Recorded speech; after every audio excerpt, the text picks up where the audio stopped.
Ramazonni kelishidan xursand bo'lib, Ramazonni ketishidan xafa bo'lgan ummatimni Xudoy taolo jasadini do'zaxda yoqishga harom qiladiganlar. Xursand bo'lib, tugayotganligidan xafa bo'lgan. Ertaga eshitasizlar, haqiqiy chin mo'mindan chiqadi. Chin 2 oy bo'lmagan ekanda ro'za deydi.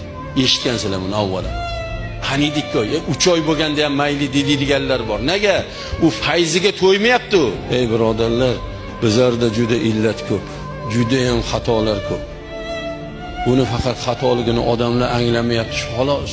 Anglamayapti xolos. Aytsangiz yo'qmasa.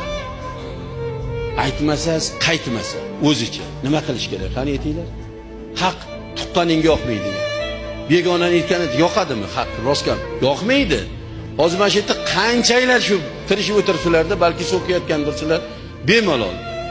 Hech qanaqa e'tirozim yo'q. Yuzimga so'ksanglar ham og'zimni ochsam betimga tupiringlar. So'kmayman, so'kmaganman, so'kmayman.